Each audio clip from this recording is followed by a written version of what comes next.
Hello there guys, and welcome to the first draft recap on the channel in probably over a year. This time we have joined a familiar old league, being the FBL, and since last time it's undergone quite the rebrand. It is commissioned by the wonderful and talented artist Skytrainer Silver / Ampermine or Matt, and the league consists of 12 wonderful and unique coaches, being the aforementioned Matt, coach of the New York Zapdos, Supersonic Arashi, coach of the Groningen Noctows, Palpy, the coach of the Long Island Palpy Dolts, Moose, coach of the Ilquillet Infernapes, Nightspeed, coach of the Austin Swoobats, Kai, coach of the Parramatta Electros, Straw Hat Mankey, coach of the Georgia Grambles, Adam, coach of the New England Patriots, and Master Aura, coach of the Wichita Beagles. There are a few familiar faces from Season 2, and I wouldn't mind trying to get a win that escaped me last time, being both Shammy and Ben, infamous members of the Hater Bros. This season, the league decided to run a P4G style league, with the emphasis of lower tier Pokemon, and attempt to give a certain Pokemon the opportunity to shine. We had a position of 8 in the draft. I wanted to plan a few round 1 Pokemon and attempted to draft a strong roster filled with a variety of Burbmons. Burbmon's a Pokemon that Burb tells people to draft in certain matchups to improve that matchup by a chunk, including Pinsir and Lapras. In the draft, I didn't get sniped too much, but the team was focused more on elements of Little Cup rather than OU. For example, the emphasis on a Fire, Water, Grass core, the option of rocks, fast Pokemon, and some primary breakers. The draft was forced to consist of 3 tier 3s, 3 tier 4s, 3 tier 5s, and 2 trash tier Pokemon. In the layout, they'll be represented by red, green, yellow, and blue respectively. The initial plan was focused on Yanmega because of the way you used it, and it made me fall in love with the Yanmega. And also Roserade was another one. And it's a Burb classic because it is probably the most comparable Pokemon to Greninja, in that sense. And then when both of those were taken, I thought, okay, I'll go for Goodra. Go for the Pedonison or the Pedanicky. And that also got sniped. And when I got to my pick, there was one Mon available, and I really wanted to try it out, and it was Entei. Entei is probably up there as being top 5 value fire types in format, with its banded set being the preferred, the most with the combination of Sacred Fire, Stone Edge, Extreme Speed, topping Tantrum sets. Infamous Spec set was way too good to pass up. This Pokemon is going to be nicknamed Locked as Cos. When I asked Cos like 6 months ago what is one of the best value Pokemon in format, he stated Entei. His perceived hot take on Zygarde 50 over Kyurem Black coming true made me even more inclined to draft Entei. The second pick, I started looking through the respective bands of the RUBL and trying to align them with this Pokemon still available in the dock. For whatever reason, Tornadus Incarnate was still allowed. Tornadus has a few unique attributes to pair with Entei, being the options of Priority Defog and another very strong mixed attacker. The speed tier of 111 also helped it outspeed the fast Pokemon in this metagame. Cloud Envy will be the nickname of this Pokemon because Cloud is beautiful, Tornadus is beautiful. Most importantly, Cloud once told me he envies the Cloud. Now he sits on top of them. I love Cloud. The following trend of taking the broken Pokemon each tier would continue this round, as I investigated an option for some nice bulk to complement both Tornadus and Entei. Snorlax, also known as my boy Relaxo, has many set options and potential for gluttony. Rest Talk and Assault Vest made it definitely a Pokemon worth considering drafting.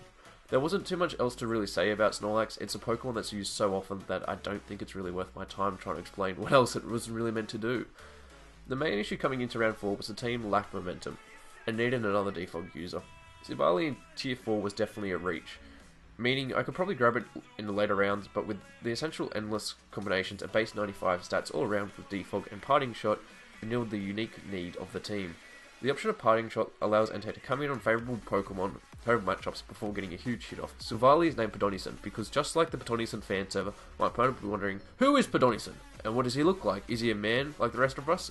Or is he our supreme overlord? We beg to decide. As mentioned earlier, I consider any Pokemon over the speed spat of base 110 to be fast as heck in this tier, with very little Pokemon able to outspeed them.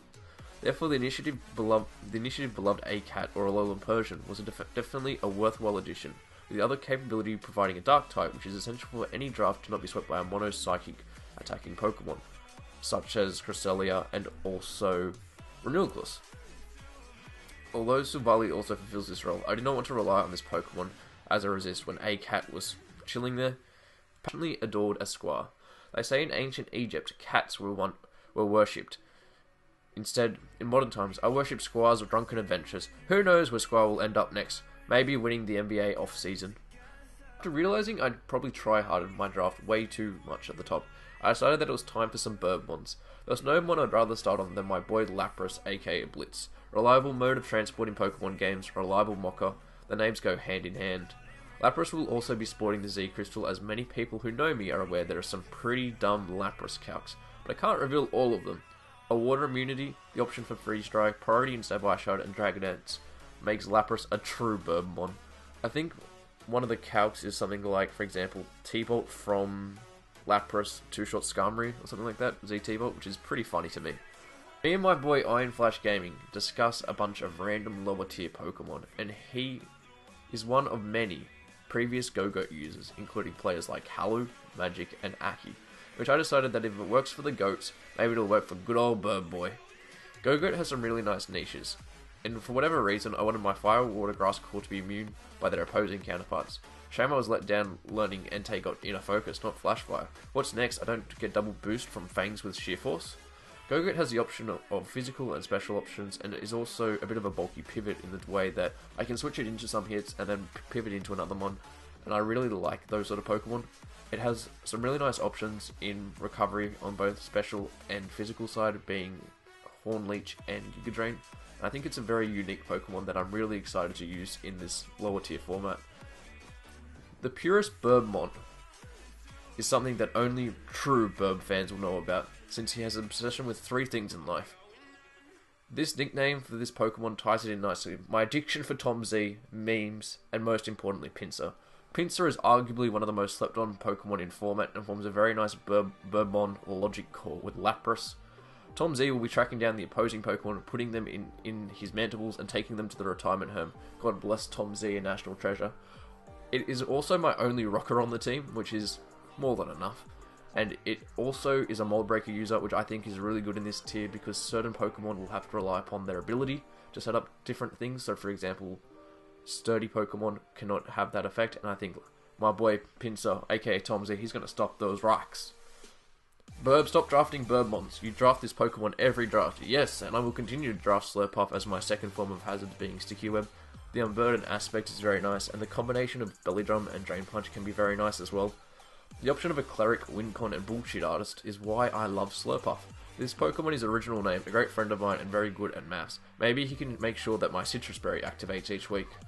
The last 2 picks were 2 Pokemon that complemented the team very nicely. Ideally, I wanted another Spiker.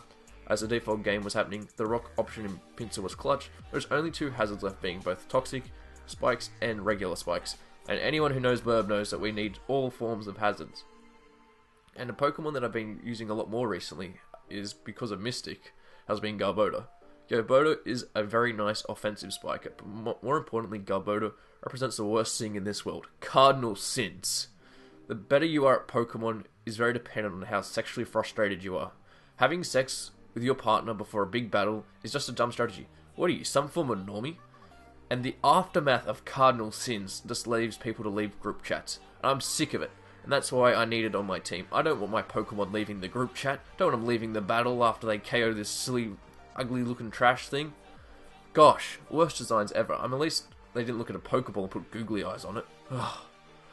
In tandem, I decided I wanted a fighting type to finish off the draft, and there was a debate in my head between Mienfoo and Timburr. Now both have a variety of both pros and cons relative to each other. And I knew this Pokemon would be required on a rainy day, and it probably won't come to many matchups, but I decided Timburr is slightly more bulky. I decided to name after Roaring Mage, because he's already locked and loaded to go into a Pokemon fight. The other option as well concludes our draft analysis. The battles will go live on Wednesdays when I figure out how to record my screen. On Mondays, hopefully there'll be team builders. However, the next 2 weeks I do have exams on Monday, so if they are a little rushed or they're not that high quality, I really do apologize, but I'm trying my best to pre-record everything, playing battles super early, trying to record, and we'll see how it goes. And this will sort of go hand in hand with our upload schedule for PMC of a builder and team builder on the weekend. I'm sorry that my team builder for PMC was late, but they take so long to edit, and I was still debating upon a template. This week we take on Legnan K, coach of the Ganymede Dubsgrossman, a formidable opponent. Comment down below which Pokemon will be the MVP of this season, and until next time, peace.